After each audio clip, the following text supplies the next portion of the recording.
Welcome to the San Clemente Podcast, the only local podcast in the best beach town in the world.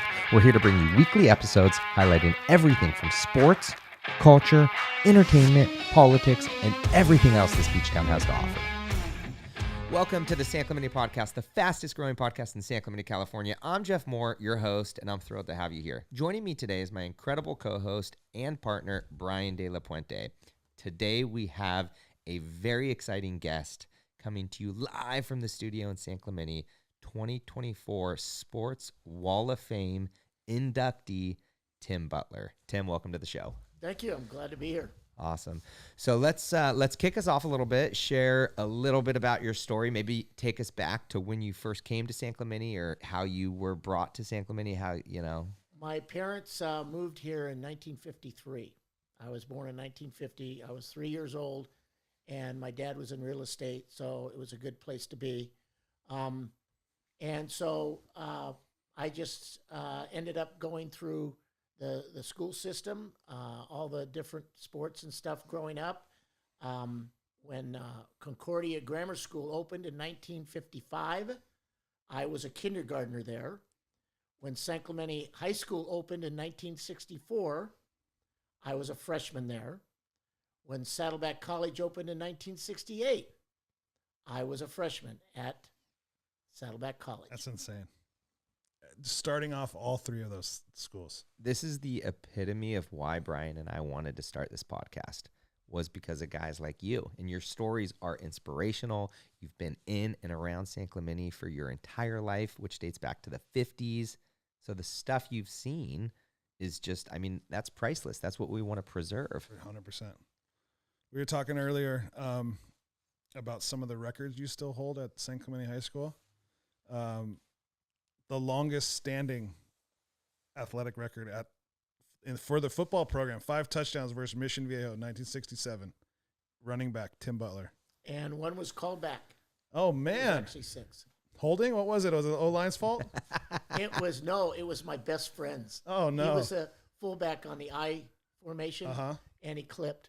Oh. Yeah, he just not the right angle, and as he kicked out, and but heck, 5 is 5. Do you remember? And again, it wasn't just me. It was all those guys in the front line blocking and my best friend blocking out. I'm sure those guys appreciate it. The little shout out. Yeah. Right? Do you remember how many carries and all those kind of statistics that you had in those games? Yeah, the Mission Viejo game, I think I had 23 carries for 222 yards. That'll work. Wow. Did you ever get that? Never, not even close. Maybe half that, Yeah. which I was still very proud of. Jeff was I got to block for Jeff in high school. Yeah. So 68, Athlete of the Year, Homecoming King, and part of the San Clemente Football Hall of Fame. Those are 3. I don't think anybody else has those 3. No, that's incredible. So then fast forward 68, you're at Saddleback, the inaugural football season. We talked earlier. You gave us a little insight on the. Well, I also have a record there. Oh, okay. And the record is, and it can't be broken. It was the first touchdown in the history of Gaucho football. That's right. I love it. Plus, a lot of people don't realize how Saddleback got their name Gauchos. Well, the backstory, real quick, was as the administrators would go around to the different schools that were going to be going to Saddleback, all the kids from the schools fill out surveys, about what colors they want, what, nickname they want, and just all kinds of, what kind of classes and all that. Well, on that survey, my football coach comes up to me, nudges me, and says, "Timmy, put down Gauchos." So I put down Gauchos, and 2 months later, I end up getting a $50 scholarship in books to my first semester at Saddleback. That's great. That's wild. That's such a cool story. There are so many things that we want to talk to you about. One of the things that I think you're passionate about is coaching. Mm. Have you been a coach your entire life? Kind of walk us through your story of being a coach here in South Orange County in San Clemente. Well, I didn't do much coaching before I got out of college. My very first coaching job was at San Clemente in the spring before I got my my credential, and it was at San Clemente coaching the distance runners. Okay. And Jeff Hurlbut, who's a longtime standing resident, he was one of my runners, and we reminisce about that a lot. But that was my first coaching job, was in the spring. And within a month or so of the season ending, Danny Hills hired me as the head cross country and assistant track coach and teaching health and safety at Danny Hills. And that was not even a full-time job. It was only 3/5, but I said, I'll take it. I was looking for anything, especially to stay in the area, because I applied to 8 other school districts. Right. Nothing out of California, but it was a long, long way away. Mm-hmm. But we wanted to stay here because our family was here and can't beat the weather. And so when I got the job, I said, fine. Within 6 weeks of the start of school, after 6 weeks, I was full-time. And because Danny Hills was a new school and it was growing. I mean, literally, they hired a whole new set of teachers at Danny Hills, 2 years in a row, and I was the second year. Was it 2 years, the school 2 years old? Yeah, but I think at Dana, they had the freshman, sophomore, juniors the first year. Gotcha. I don't know if there were any seniors. There might have been sporadic seniors, but when it got started, it was in the fall of 72. Gotcha, okay. But most people didn't realize that the transition they made from San Clemente to adding Danny Hills, they had double sessions one year. And so in those double sessions, San Clemente would go in the morning and Danny Hills went in the afternoon. But during that... Elaborate on that. I'm double sessions meaning what? Meaning... Like a class? Yeah. So they went in the afternoon. They ended up about 5 o'clock in the afternoon. Okay. But because the facility at Dana was not completed yet. Gotcha. Okay. After Christmas vacation, they moved in to their facility. So the first semester of Danny Hills was at San Clemente. Gotcha.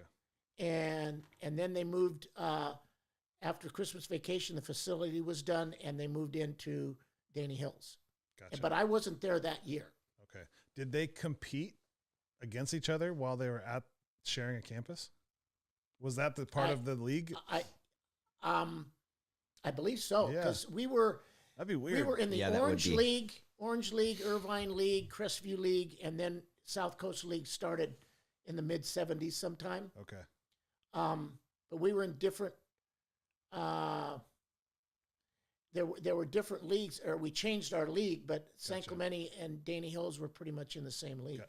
That's wild. Yeah. Brian and I are both active in our community and both coaches in Little League and flag football. Share with us some of your secrets or just some tips that you can share with us younger coaches that are kind of just getting started in our coaching. Those secrets. We need the secret. We talked about the secret. We did, exactly. Again, we love coaching. Yeah. We love helping these young kids. So if you can teach us anything. It's not really something that's eye-opening or anything. I think when you look at whether it's no matter what level, high school, college, or pro, there's a culture. And this culture is really what fuels the success. And what I found, the most successful approach to coaching has been what I call transformational. And that basically means that everything, the priorities are not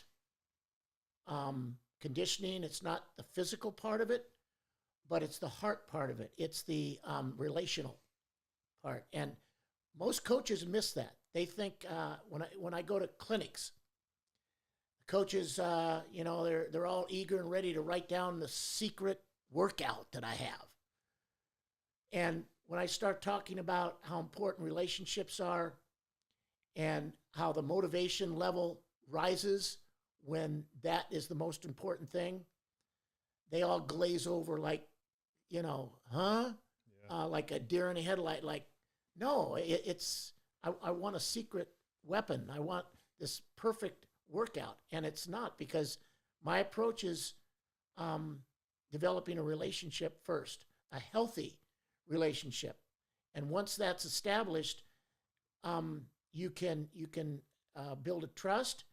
But the best thing about the transformational, as opposed to transactional, which is all about stats and winning and all that, is that these boys will learn life skills to become better sons, to become better fathers, to become better husbands, to become better friends, to become better people in the community.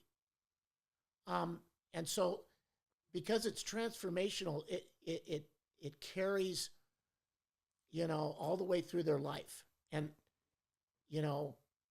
for me, that's what coaching is all about. It's not coaching a sport, but it's coaching a life. What are some good ways for some of the coaches out there that may be listening, for them to, what are some good ideas to help them build relationships with these kids? Is it about asking questions? How do you get to you? It's interesting because for about 5 years, I taught a graduate class at Concordia University. And one of the things that became one of the most important items in my classes was the idea of what I call a conference or an interview that we go through.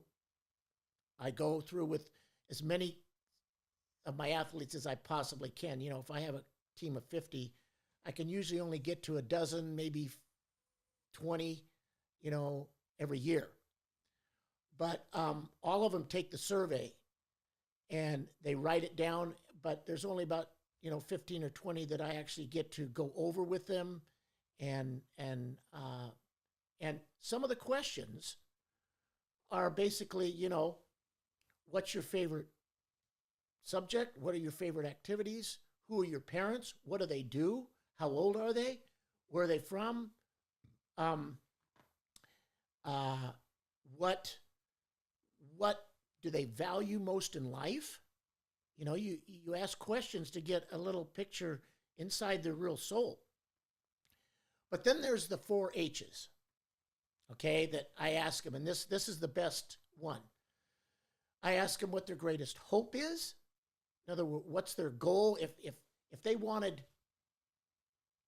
the world the way they want, what would it look like? What would their world look like? I mean, highlight, in their life, what's the time where they felt they were on top of the world, that life couldn't be any better? And it's usually an event. Then there's a heartache, something where they've shown disappointment, embarrassment, or brokenness. And 4 H's. Now I forgot the 4th. That's good. We'll come up with it. And the most important, hero. Ooh. Who's their hero? And not only who their hero is, but why is that person their hero? So you're getting, again, another picture into their real soul and their real motivation. Right.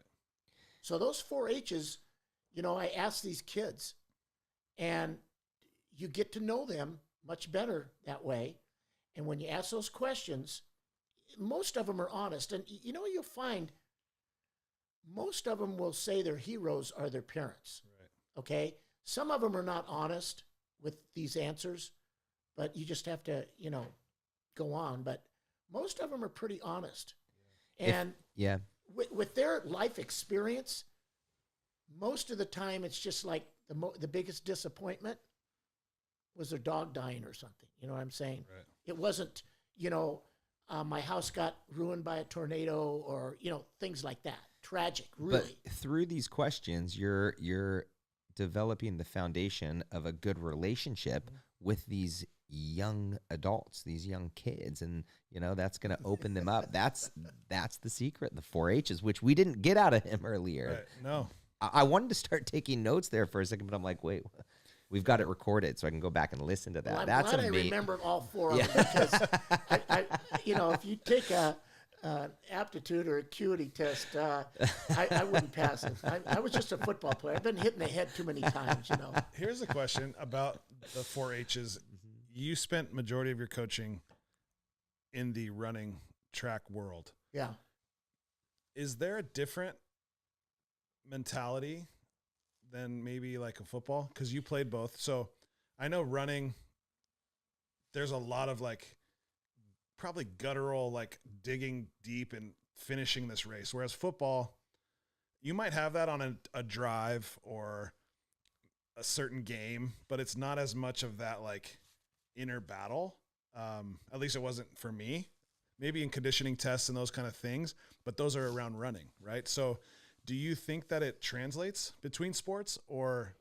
Yeah, about 80% of what I do can be in any sport. A lot of over the years, right. Coaches have come up to me, why don't you coach football with us?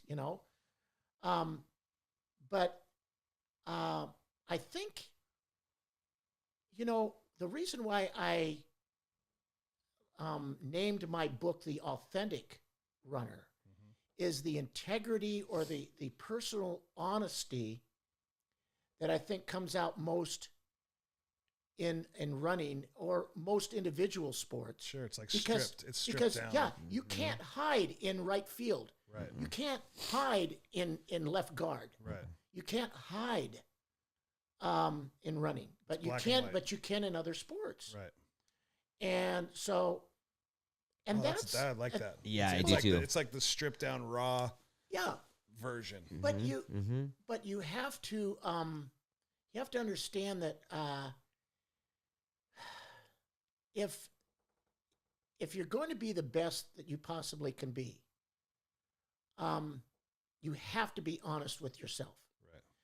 And what I do all the time is when kids race, we go over the plan for each one of them, particularly the varsity. This is your role. This is what you need to do. And then afterward, we have a post evaluation. Okay, what did you do? What didn't you do? How can you do it better? Type thing. There's a debriefing. Right. And that's, again, part of the education and the being honest. Right.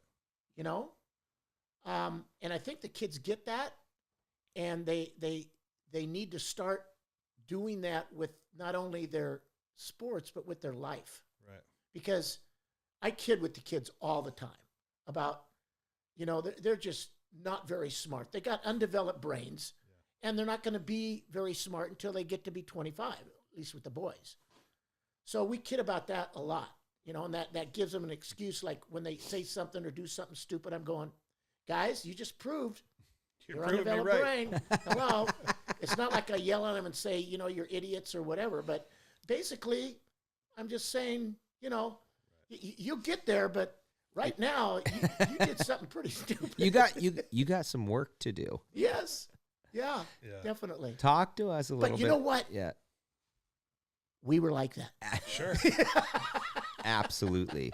We talked a little bit about before the podcast too, about how the kids have changed over time. I wanted to dig back into that just a little bit. I'll tell you. I think one thing, a lot of people, when I tell them I've been around since 53, they go, well, man, you've seen a lot of change here in San Clemente. And I go, yes, I have, but not what you think. Yes, there's more buildings. Yes, there's more people. Yes, there's more traffic. No. All those are definitely, but you know what? In my opinion, I think the thing that has changed the most has been affluence in this area. Growing up, it's like every one of my friends had a job at 12 years old, whether it was papers or mowing lawns or doing something. They were all, now the kids, I can't work until I'm 25 years old, or type thing. It's against the law. I'm going, You mean you can't work for your uncle, Sure. plumbing or something, Yeah. that kind of thing. So I think the affluence, the kids have way more money and way more free time. And so because of the money, they just get into all kinds of stuff that, And I mean, But you were going to ask. I had a question. That's a great question, Jeff. My thought went to talking about like a post game. You called it a debrief. What can you talk on? I don't know the gamesmanship and strategy of cross country. Can you talk on that? Just like something super basic. Hey, how's the team set up? How many teammates? In my head, it's Jeff. I'm trying to beat everybody, but is there gamesmanship to it and strategy? There is, but most people don't see it. They don't understand it. The intricacies, because there are, but I think it's simpler than, I admire football guys because they're making calls right on the spot. Right. Okay, where we've done all that we're going to do, and the kids just need to get out there and execute. The only thing, I might do is say something like, stay close to your teammate, or, you got to pick it up a little bit, or something like that. It's really minor. But the intricacies of strategy is as you see the kids train and you find out what their weaknesses and what their strengths are, mentally what they need to work on, you integrate that into the race plan. And there is a race plan. There's always a race plan. Okay. And you'll usually have your first person to say, okay, go out and pull your rest of your teammates along. Then you'll have a couple other guys. Like this year I had a couple of twins that, ran pretty close to each other. And so you just say, okay, just stay on each other's, tail, stay close. And then, where they stay attached, is I found one of the best strategies. Okay. Some teams don't have that because they don't have as much talent, comparative talent. It'll be stretched out where, guys are way slower than other guys. But the main thing in our races has been working off each other. Okay. And if our third man is there, make sure our fourth man is this far from them. So how many, like on varsity race? 7. But 5 score. 5 score. So 5 are the most important. So when you have a couple of the guys in the top 5 don't have good races, that's why you need a 6th and a 7th man. Gotcha. And believe me, in my experience, those 6th and 7th men have made huge differences. Huge. Right. And especially in big races. Yeah. So some of these meets, it'll be multiple schools. You're not going. Oh, yeah. They don't do dual meets anymore. Gotcha. No, yeah. They stopped that about almost 20 years ago, 15 years ago. I know San Clemente has the course where you got to go up by the SC. We used to run those. Do you remember what those were called? What coach used to call those? It wasn't a nice word. No. He used to call them if you miss class or were late or something. Yes. He called them opportunities. Do you remember that? You got an opportunity to get better. Exactly. And you had to run the hill. And then you did it. We had to do it like a couple times. It wasn't that big of a deal. But that hill. Then you see the cross country guys come by. Yeah. And you're like, oh crap. Those guys are like that's so. Is there home field advantage at San Clemente? No, because we don't do dual meets anymore. But will you host a meet where it's No. We're looking towards that, and that's, you see, when I was at Dana, the second year is when I started the Dana Hills Invitational. Okay. And that ran for over 40 years. Oh, killer. And the first couple of years, we lost a couple $100, but after that, we were making literally $25,000 to $30,000. Right. That's wild. That's wild. Yeah. So how much of the success is coming then from the preparation? 95%. Okay, how you prepare. And I think that's where the coaching comes in, because most of my parents, when they have something nice to say about me, it's usually negative. because they say you kick my kid's butt. Sure. And you make them do something that they don't want to do, and that's the sign of a good coach. Right. When you can get the kids doing something they don't want to do. Right. Okay, somehow motivate them. Mm-hmm. Okay, and so getting them to in training, there are three principles. One is overload. The other is irreversibility, which is basically doing it consistently. And then you have specificity. And so we have, and I developed it at Dana, but at San Clemente, we have what we call our Mount SAC special. And that's, Mount SAC is really hard. It's a really hard course. And so basically what they do is they run at Mount SAC, they run a flat mile. Then they go up these switchbacks, okay? And then they go up another hill on the second mile that's really steep. The switchbacks aren't, but then you have one last hill in the last mile. So you have basically a flat, and then you have hills, and then you have about an 800 flat again to finish. So we have a specific workout that we go all out in a mile, we rest for a few minutes, then we do repeat hills, whatever they might be, and then we come back on the track and we do another mile all out. So it's very specific. And so the reason why I was on the Mount SAC Hall of Fame is because I realized early in my career how important Mount SAC was, because it was not only just good to do at the Invitational, but you had to run that twice before you get to the state meet, because that's where the CIF prelims and finals were held. So preparation. There you go. Doing in our workouts, being specific, the specificity, you prepare. But again, to be able to mentally go through what they do in practice, knowing that they've got all these hills, knowing that they've still got another mile on the track to go all out, is all preparation mentally and physically. And I ask that question because we talk about it all the time, right? Being prepared. A lot of people don't. They don't come prepared in many areas of life. And so to hear that is great. But the parents, the thing that they say the most is, you just demand a lot of my kid. And they like that. Yeah. Demanding something from them. Mm-hmm. The programs that aren't very good don't demand. Okay? I don't know whether they're just afraid of not being liked or whatever, but I never had that problem. Right. I don't have any friends, No, but I think you'll agree, right? A good coach will last and stick with you for your entire life.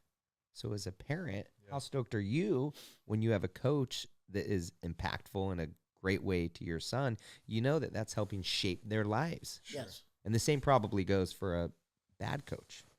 Yeah, that's true. I think coaches in general are all trying to do good. 100% for sure. Maybe not. I might disagree with you. I'm gonna take that a little bit back. But when in hindsight, I've played a lot of sports. There's only a handful of coaches that I really remember that had an impact outside of, hey, use this technique, hey, use like the results driven coaches. There's only a handful that are very transformative for me. And if you can be that or try to be that, you can have a lot of impact on people's lives, which is a unique teacher coach and parents are probably the two figures in your life that can have those. Maybe in church, somebody in a church setting. Well, that's what I was going to add. I mean, the main reason my coaching style has to do with relationships is because of my relationship with Jesus Christ. Right. And that's the one that impacts me the most. Because I talk to him every day. I listen to him every day. And as I do that, that whole idea of transformation comes through his word and through through prayer. And those are the things that makes me the person I am, although I'm not always measuring up, Right. you know, because I'm a sinner and I blow it a lot. But that relationship is not broken. Right. And you lead by example, right? Yeah. And help the kids understand how important relationships are. Because every single day, I say, okay, guys, let's get going. Do it together. Have some fun. But do it together. Yeah. Together. I just want to, Jeff, I want to read a couple. Yes. I was going to say I could go. What again, are you Coach Butler to all the kids? Yes. Okay. I'm going to read Coach's. So it's not Butler. They don't call me Butler. No? They call me Coach Butler. Coach Butler. Yeah. And you correct him. Yes, I correct him. Early. Yes.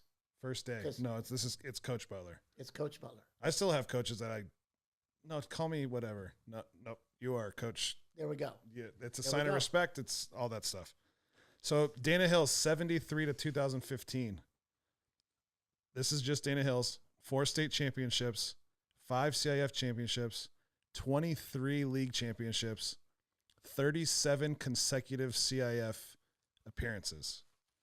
That's and then just you retired. Dana Hills. Then we got you back at your alma mater. Yay. And so starting in 2017. So these numbers are a little off because they were stopped in 2022 for my numbers, but we've got 2. The cross country program had never won any of CIF state, any of that stuff until we got Coach Butler. 2 CIF championships since you got there in 17, 1 state title, first one for San Clemente. That was just this last year, correct? State championship. 2023 state champion. Yes. You guys placed 7th in the country at the Nike Nationals. In 22. 22. Did you go back in 23? And we were 8th in the nation. Very cool. So that resume of, we talked about. Can I say something on the national thing? Yes, please. Nike puts it on. It's the Nike Cross Nationals. Nike spends $7 million that weekend. Wow. This is what they do. This is the Super Bowl of high school cross country. Number 1, they send a coach and 7 kids free flight to Portland. What an experience. Okay, hold on. Okay. They feed them for 4 days for free. They house them at the embassy suites 4 days for free. They give them $800 worth of product. And the best thing about it, this is the best thing, there is no sport, high school sport, that determines a national championship head-to-head. They're all mythical, aren't they? Yep. We get to get the best 22 teams in the nation because of my qualification on the same line, in the same conditions, along with 50 individuals. So there's 200 kids in a race, the best in the whole nation, Competing. Because they have to qualify. And they get them in the same race and determine a national championship. That's awesome. It's unbelievable. Do you think that's spearheaded by Phil Knight himself? Because I read his book Shoe Dog, and that he was very much the runner. The cross country was his passion. I don't know if it actually comes from him, but it's definitely the best PR you can ever do, the best stuff you can do to have lifelong Nike buyers. Sure. I think that's insane. That's because, so cool. I love it. Their materials are quality, but when we were at Dana, there were only 5 teams in the nation, high school teams, that were sponsored by Nike. High school teams. They do college, but high school, and we were one of them. Wow. But it wasn't until we became recognized, probably. Yeah. Successful. Yeah. Yeah. Sure. Yeah. So you've been to Oregon. You've been to these events that you've been. Well, they've been going 18 years, and I have been 12. Wow. With my teams or individual. Yeah. At Dana, what were some of the? Did you guys have finishes in the top like that? Oh yeah, we were on the podium once, Awesome. and that was our last year in 2015. We were 3rd. Cool. So we were on the podium. We got a big giant trophy with a, you know, the way the wing is on a shoe or Sure, the swoosh. whatever. Yeah, yeah. And so we got our trophy. But we were our first year. I think we were about 12th. Okay. Maybe, and then other years we were 19th, but then we were 6th and 5th, and you know, just Right. But the experience for the kids, Oh, I mean, think about that. That's no, life changing. It's the next year. I mean, that's what motivated this year's team, you know, wanting to go back. They said, "Hey, was great. we get the free stuff. Yeah. Exactly. We get the We get the perks. free stuff. Yeah. Yeah, We get the they swag. get Give 'em a treated. couple They get shirts. treated like kings and queens. I'll tell you. Oh, And again, the girls' teams, 22 teams, and you know, it's a really, it's unbelievable. Yeah. What a cool event. You Yeah. said that's in Portland? Yeah, Is where it? their headquarters is. mhm. Oh, it's in. Okay. So it's Yeah. at their facility. Well, this is on a golf course. Okay. And if I had a picture of that golf course, which I do, I'd show you. But this golf course is Next level. blows your mind. I mean, it's got Really? hills, but it's got these fir trees that are literally 150 feet high, all over the It's place. just gorgeous. Green. Oh, it's an unbelievable Did venue. you have to ever have any of those in weather? Like, Oh yeah, we got to the line one time and it started snowing. really? Oh yeah, Not just the wet and Northwest. The rain is the worst. I Yeah. mean, because almost every year we're running in something that's soggy. Ugh. But no, it started snowing. Yeah. Wow. Yeah, but so these beach kids are freezing, Yeah. you know, and they talk about you can't prepare the kids for that. No. You can't. No. I can remember playing up in Seattle and it being 34, 5 degrees, raining. Oh, You go out for warm-ups and you get wet. yes, And then and you stay wet the whole time. and you're like, I freezing. can't warm up. No. Yeah. And it's not, I'd rather play in, we played in a game at Soldier Field in Chicago. It was snowing. It was cold. It was probably in the teens. I'll take that. It Ah, was dry really? than the wet. Because as a center, I have to deal with the ball. Yep. So it creates a whole nother level of Yep. paranoia and Yep. anxiety. Mhm. But Yep. you're like, this is miserable. It's Yeah. freezing. It's a wet, Uncomfortable. cold. Yeah. I'll take the low teen digits and dry. Yeah. And I couldn't imagine running in it. Just getting just the whole time. Frigid. Yeah. Cold. Yes. Cold Yeah, fingers. it's Cold cold. feet. Well, what a fun experience. It Everyone's in was the same awesome. conditions, Yeah. right? Yeah. A couple of years we had pretty good conditions. Yeah. In fact, the one year that we were on the podium, but the neat thing about it was that year, California went 1-3-7, Okay. and Great Oak was first. Okay. They were national champs, and then we were third, and then what was the other team? I forget. Are there perennial powerhouses like nationally? There are, but it's mainly because of the coach. Gotcha. It's the coach in cross country, definitely the coach. And I do need to qualify my accomplishments at San Clemente. I'm not the head coach. Okay. I'm just the trainer. Gotcha. Dan Johnson is the head coach, and he got California Coach of the Year for that first year that we won Awesome. Congrats. CIF. Yeah. Yeah. But That's so amazing. I'm just the assistant. I Humble. like being that. That's I don't want to be the right. head coach.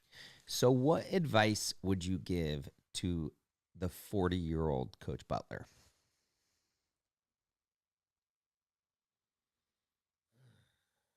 That's a deep one, Jeff. That is, you're almost stumping me. I would say probably the first thing is emphasize more the relationships. Do a better job on the relationships. The second thing is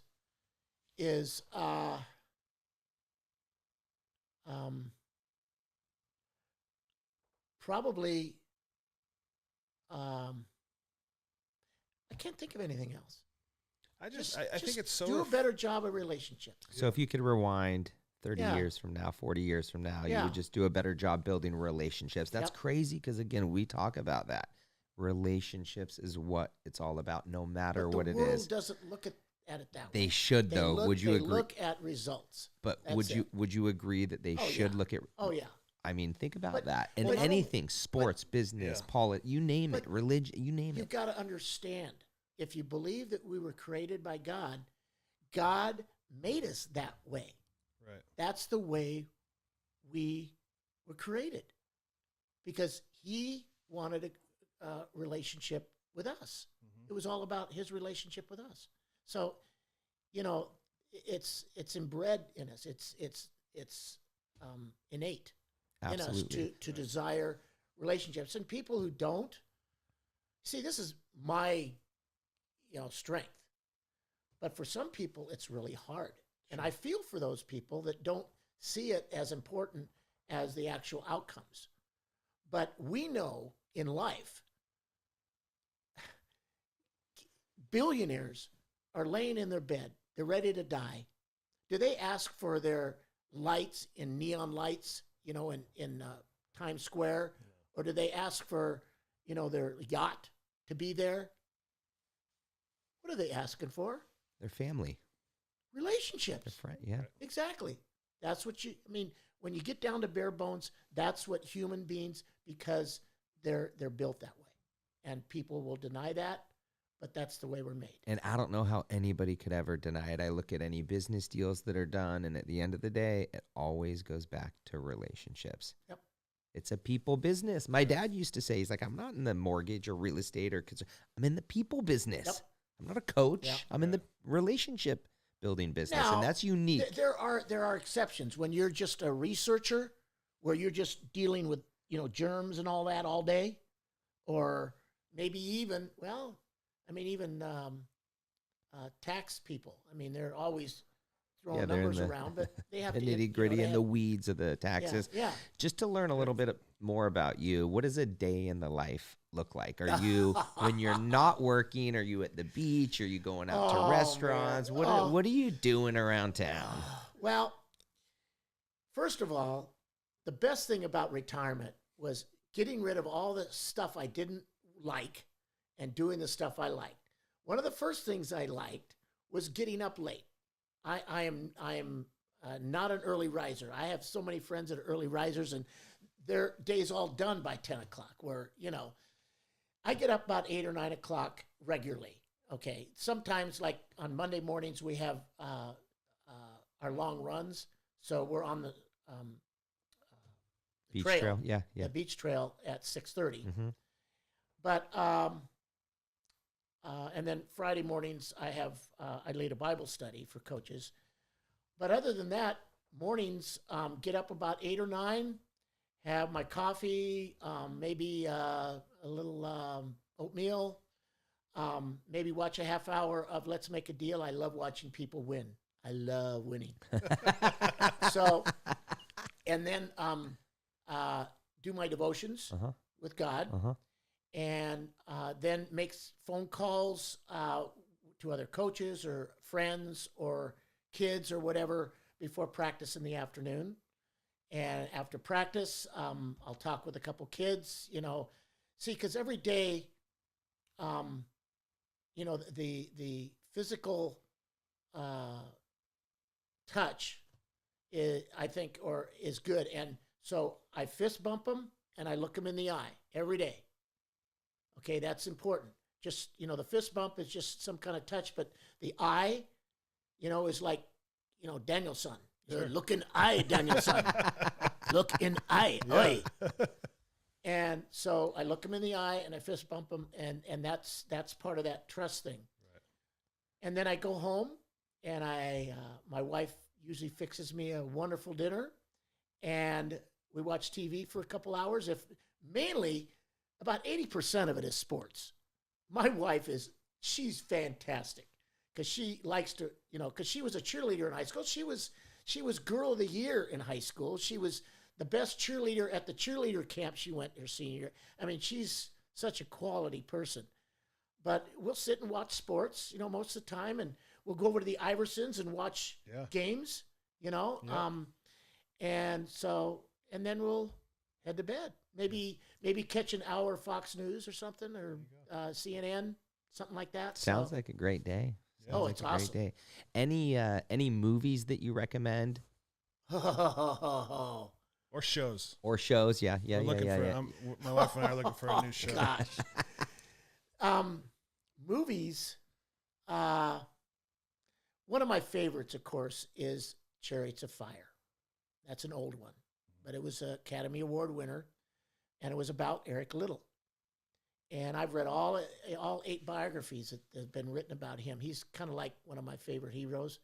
Not only was he quite an athlete, but quite a Christian. And knowing that he was born in China and he ended up dying in China as a missionary in an internment camp, Japanese internment camp, but the quality of life that he had during those 15 years or so in that internment camp touched thousands of lives because of his example for God. But, okay, you know, I think Unbroken is awesome because, not because of what he suffered through, because that's what Jolene showed. It was all the suffering. Right. There was 60 years of his life that movie didn't show. And that was what I've featured in my book about character and what he did after he got back, had PTSD, he had nightmares, drinking like a fish, couldn't get rid of the nightmares. And he went to a Billy Graham crusade, got saved, never had a nightmare after that, shared his story about his suffering and how Christ, simply gave him purpose and joy the rest the 60 years where he went to conferences and spoke about his ranch that he established for troubled boys and just all kinds of things. What he did, and went back to Japan to reconcile with the bird. Did you never saw the movie? Well, the guy that tortured him every day in the camp. Yeah. And, just things like that. He was such an example. Thank you for listening in. Join us for another episode next week, coming to you from our studio on Del Mar in downtown San Clemente. Make sure you follow us on Instagram at the San Clemente Podcast and subscribe to us on YouTube and Spotify so you never miss an episode.